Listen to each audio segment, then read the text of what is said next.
Alors, Madame Tchélékia, 17 à 19. Alors la 17, c'est une demande de subvention auprès du Fonds interministériel de prévention de la délinquance pour nous aider à financer le dispositif Soirée J 2015. Et donc on leur demande une subvention de 7 000 €. Question, remarque oui, alors, Monsieur Fusone et Monsieur Amaro, pardon. Alors, moi j'ai une question. Est-ce que vous connaissez l'article 431-3 du Code pénal ? Là, par cœur, non. Non, d'accord. Parce qu'en fait, dans la délibération, vous dites que c'est pour éviter les regroupements, souvent source de problèmes.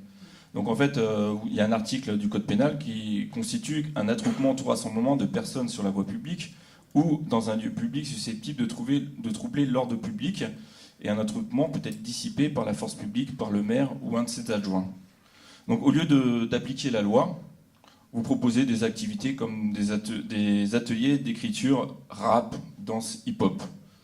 Vous faites de la prévention de la délinquance, c'est faire payer aux contribuables 21 940 €, parce qu'il n'y a pas que la subvention de la ville, en tout ça fait presque 22 000 €, pour apprendre aux jeunes à faire du rap et à faire de la danse hip-hop. Alors le rap, c'est une musique qui fait l'apologie de la violence, de l'argent facile et des femmes objets.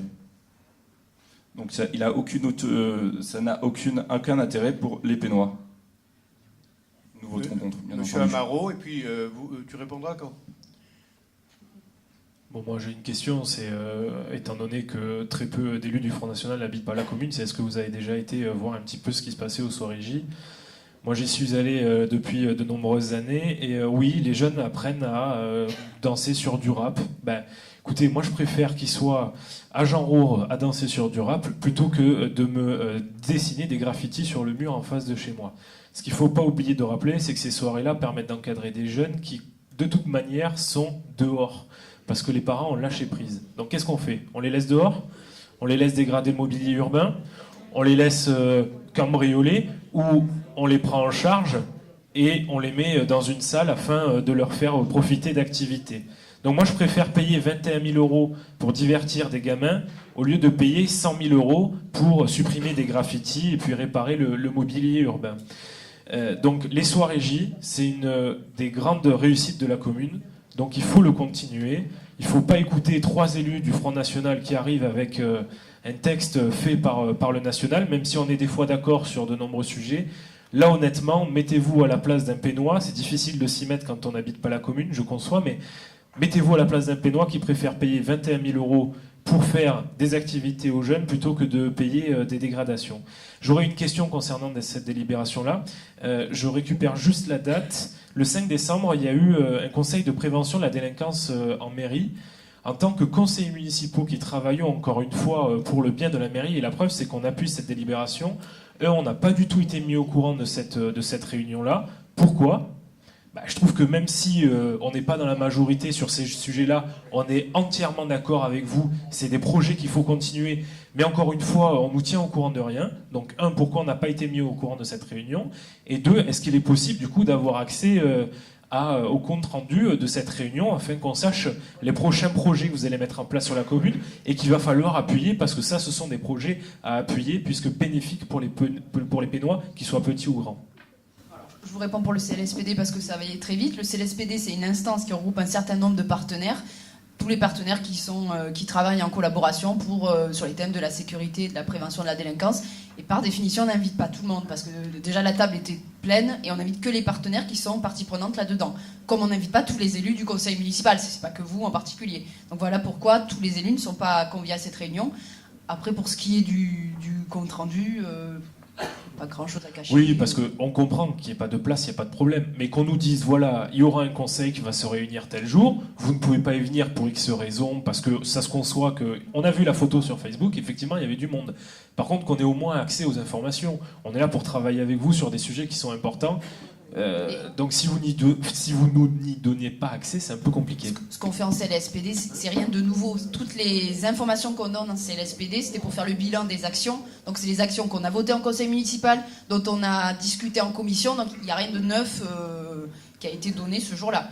Après, si la prochaine fois qu'on fait un CLSPD et que j'interviens au conseil municipal, si vous voulez que j'annonce la date, il n'y a aucun problème. Hein, c'est parce qu'on est très curieux sur ce qui se passe sur la ville, donc oui. Je vais compléter si tu veux bien. Par contre, Monsieur Fuzon. Alors, les soirées J. Le dispositif au départ, oui, c'est vrai que c'est dans le cadre de la stratégie territoriale de sécurité et de prévention de la délinquance, donc c'est une action qui vise à occuper les jeunes en soirée. Mais il n'est pas orienté que vers des gens qui se regrouperaient pour faire des dégradations. Tous les jeunes de la commune qui sont dans la tranche d'âge et qui veulent participer à ces soirées J sont les bienvenus. Donc ça fait une action de prévention, oui, effectivement, mais ça permet aussi de compléter l'offre d'animation qu'on peut avoir sur la commune. Et à ce titre, oui, ils font de la danse, ils font des ateliers de théâtre, d'écriture, on les a amenés au théâtre, on les a amenés au cinéma. Enfin, il y a diverses activités. Ce que ça vous plaise ou non, on revient toujours sur le même débat. Mais ça, c'est la réalité des soirées J. Non, mais après qu'il y ait des activités, c'est pas ça. Si vous leur faites faire du sport, d'accord. Oui, mais faire du rap, de la danse hip-hop, non. Ça ne plaît pas à la danse hip-hop, pas depuis le début, là, j'ai l'impression. Non, mais le rap, c'est l'apologie de la violence. Vous n'avez pas échappé. Ils ne font pas. Non, mais l'apologie de la violence, il y en a même qui font l'apologie du djihadisme dans les textes de rap. Donc je pense pas que ça soit très bien de leur faire ça aux enfants. Il n'a jamais été question de faire ce genre de choses, et je pense que tout le monde ici le condamne au même titre que vous. C'est un atelier d'écriture. Citez-moi un groupe de rap qui n'est pas belliqueux. Mais Monsieur Fuzon, on monte pas un groupe de rap pendant les soirées J. Ils vont prendre exemple sur ces jeunes. Ces jeunes, ils vont prendre exemple sur les. C'est pas du rap. Si vous permettez, avant de redonner la parole à Monsieur Amaro qui l'a redemandé, je vous réponds sur ce point précis, sur 2 points. Vous m'avez collé là sur un article précis du Code pénal. J'avoue ne pas être juriste et encore moins pénaliste. Je suis plus généraliste dans ma connaissance du droit. Est-ce que vous connaissez la loi du 5 mars 2007 ? C'est général. Non, mais oui, vous allez me la dire. Non, mais donc vous ne la connaissez pas. Bien. En fait, et ma question n'est absolument pas un piège. La loi du 5 mars 2007, en fait, il y en a 2. Il y a une loi qui présente le Conseil général comme chef de file de la protection de l'enfance. Ce n'est pas celle qui nous intéresse dans vos questions. Et la deuxième loi qui précise que le maire est chef de file sur sa commune de la prévention de la délinquance. Loi du 5 mars 2007, qui a été votée au Parlement après un débat passionnant. Moi, j'en ai lu vraiment très intéressant. On est bien sur la prévention de la délinquance. Contrairement à ce que vous imaginez peut-être, j'ai un discours extrêmement ferme, pour ne pas dire dur, en matière de répression. On dit souvent, oui, les lois, il faut... C'est pas vrai. Les lois sont parfaites.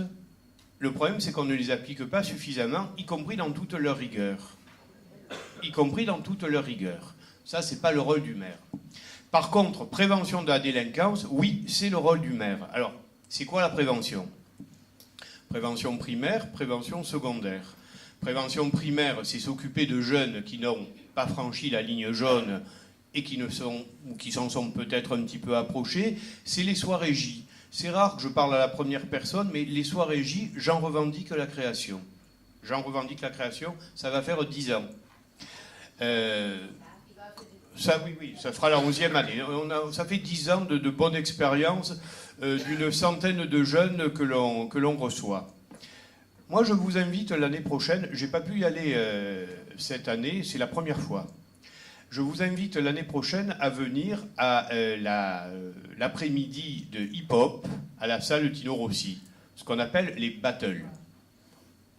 Vous n'allez pas en mourir de venir. Venez voir comment ça se passe et surtout, venez voir et écouter le discours qui est distillé lors de cet après-midi. La salle est pleine à craquer. Il y a 500 personnes chaque fois. Ce sont des jeunes, ce sont des parents ou des familles qui les accompagnent. Et je peux vous assurer que le message de respect de l'autre qui passe est exemplaire. Je vous concède facilement, par contre, et là je vous rejoins complètement, que dans ce type d'expression artistique, ou pas artistique, ça c'est selon, il y a des dérives. Ces dérives-là, je ne les tolère pas. Je ne les tolère pas, parce que tout ce qui est incitation à la violence, quelle qu'en soit la forme, tout ce qui est incitation à la brutalité, excusez-moi, et bien évidemment tout ce qui est incitation à certaines formes extrêmes de pratiques religieuses sont proscrites sur la commune. Si, à un moment donné, il y avait une dérive de cet ordre-là, ça peut arriver, hein. On en revient à ce qu'on disait tout à l'heure. Moi, je n'ai pas la prétention de dire que je contrôle tout et tout le monde. Ça peut arriver. Je peux vous dire que l'association qui porterait ce type de message serait immédiatement interdite. La question n'est pas de savoir si on aime ou si on n'aime pas le rap ou le hip-hop. La question, c'est simplement de reconnaître que cela touche aujourd'hui une certaine catégorie de jeunesse, que cette jeunesse existe également sur la commune, et que je n'ai pas envie de la voir dériver. Voilà. Voilà l'esprit dans lequel on mène les soirées J, et on continuera à les mener. Bien évidemment, je ne vous oblige pas à suivre. Enfin, jetez un coup d'œil à la loi du 5 mars 2007 et comment on l'a mise en application sur la commune. Pour répondre à M. Amaro, avant de lui redonner la parole, concernant le CLSPD. Le CLSPD, c'est une instance. C'est une instance bien déterminée et comme dans toutes les instances, que ce soit un conseil... Alors non, conseil municipal, c'est un mauvais exemple. Conseil municipal, c'est public. Mais que ce soit le CLSPD, que ce soit le CLIS, la CLIS dans le domaine des préventions des risques technologiques, que ce soit n'importe quelle instance, ne sont membres du CLSPD que ceux qui sont. Donc, il y a la police nationale, il y a la police municipale, il y a des associations. C'est coprésidé avec Madame le procureur de la République qui était là, le préfet de police ou son représentant. C'est une instance. Quant au contenu, je crois que Caroline vous a parfaitement répondu. Cela ne consiste qu'à décliner des actions qui ont été faites par la commune et dont le CLSPD fait le bilan. Effectivement, les soirées J en font partie. Mais en termes de prévention, alors cette loi de prévention secondaire font également partie justement les effectifs de police municipale, le CSU dont on ne peut pas faire le bilan puisque ça démarre à peine, etc. Donc là, honnêtement, hein, c'est pas qu'on ne veut pas vous y inviter, c'est que c'est une instance, on en fait partie ou on n'en fait pas partie. Voilà, je ne fais pas partie du CLSPD de la ville de Marseille, même si dans une autre fonction, j'y ai un petit peu apporté une contribution, mais je ne vais pas au CLSPD de la ville de Marseille, bien sûr. Vous vouliez reprendre la parole? Non, il n'y a pas de souci qu'on n'y soit pas, il n'y a pas de problématique, hein, c'est ce qu'on vient de dire. La seule chose, c'est qu'on sait qu'on peut compter sur vous pour nous nourrir des bilans positifs qui sortent de cette commission-là. Ben écoutez, on essaye. Je voulais juste... On est souvent en désaccord, mais là, je vous donne à 100% raison. Moi, je remarque juste qu'on a des élus Front National qui ont critiqué l'association AC2N, qui ont critiqué les Battle Kids. Bah écoutez, il y a 15 jours, il s'est tenu justement les Battle Kids organisés par AC2N, à Tino Rossi. C'est à ça que je vous allusion. Bah écoutez, je vous ai pas vu. Je vous ai pas vu. Alors, non, mais je comprends moi non plus. C'est la première fois que j'étais de garde médicale, ma dernière garde médicale de ma vie professionnelle. Mais l'année prochaine, non mais je blague pas, venez voir. C'est pour ça qu'on critique, il n'y a pas de problème, mais encore faut-il critiquer des choses que l'on voit. Là, concernant les soirées J, vous critiquez, vous n'avez jamais vu, vous n'y êtes jamais venu. Donc, venez découvrir ce que fait la commune, et ensuite vous aurez le droit de pratiquer et de critiquer.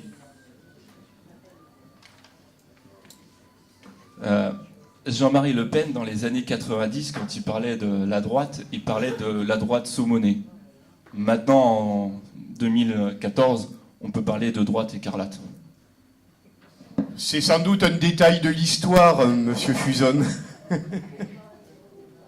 Bien, c'est bien beau, mais il faut mettre au vote. C'est pitoyable.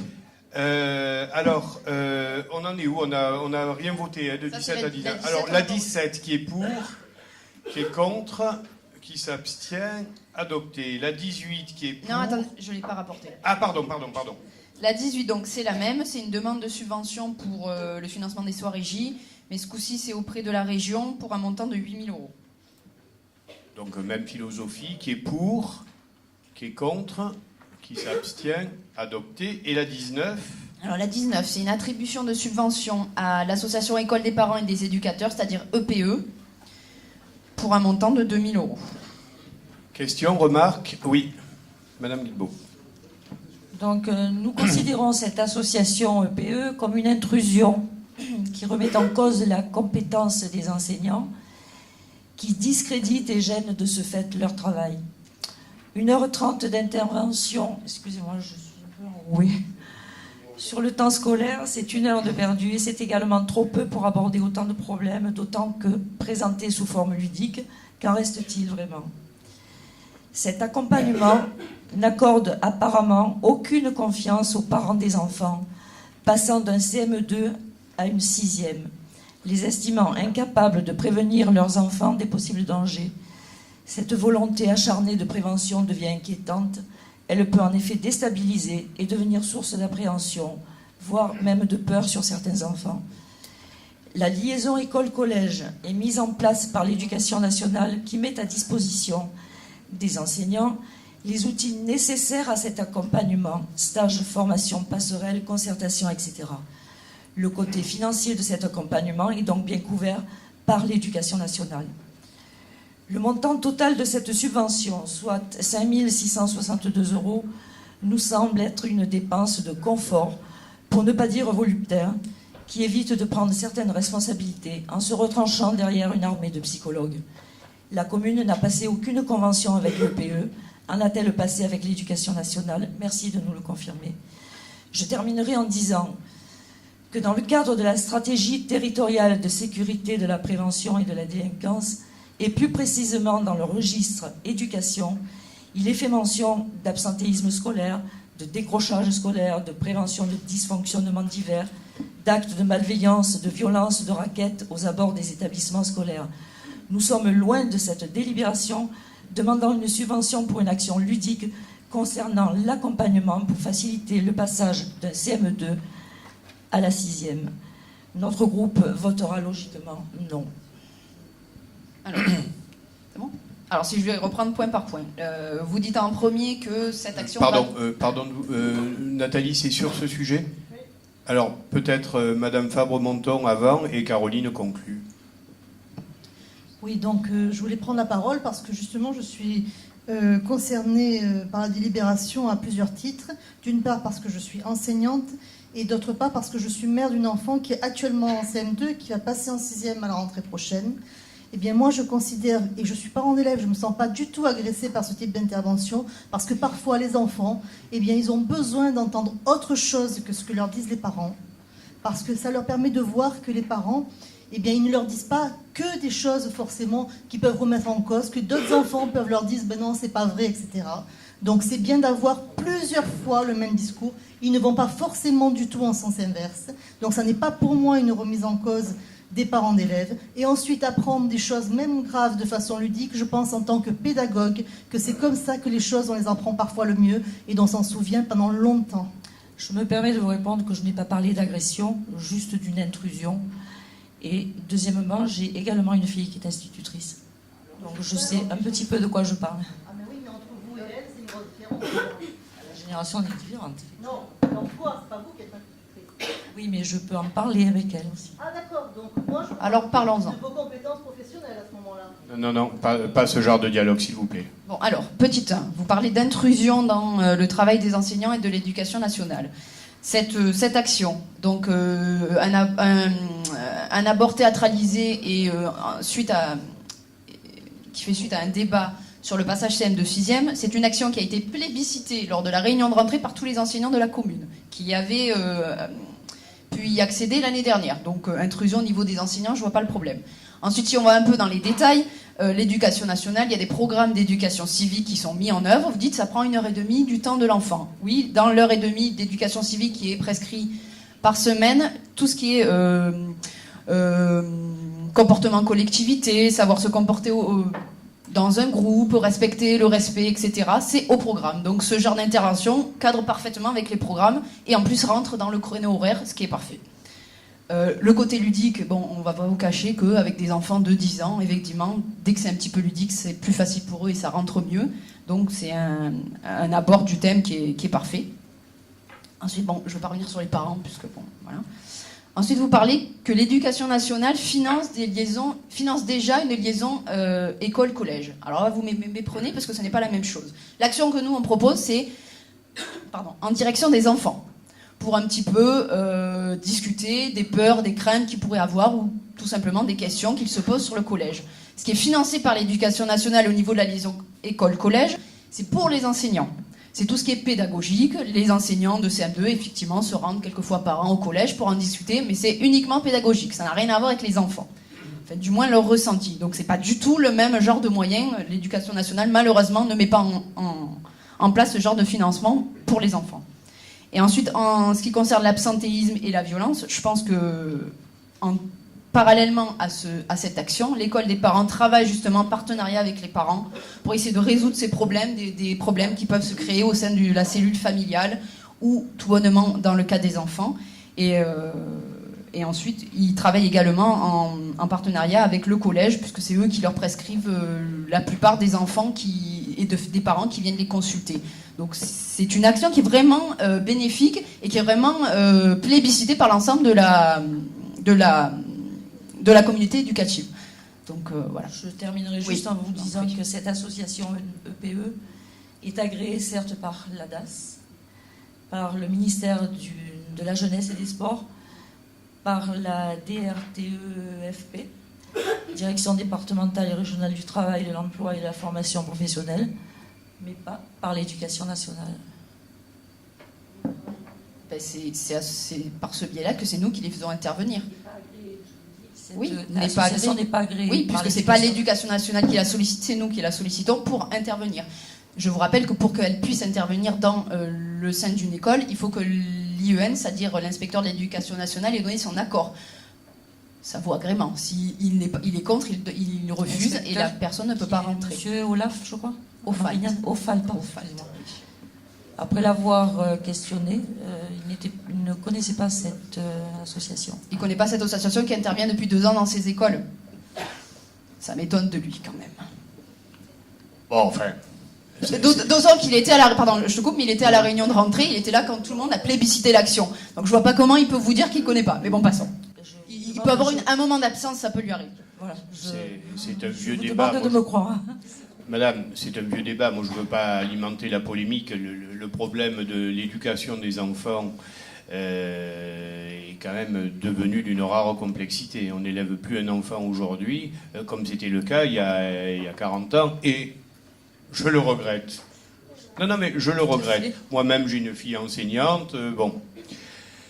Le problème, c'est que la société a changé, les repères ont été un peu perdus. Vous savez, le terme de parentalité, dont on se gargarise un peu aujourd'hui, ils viennent du terme parenthood américain. C'est dans les années 60 qu'il a été créé. C'est quand même pas la semaine dernière.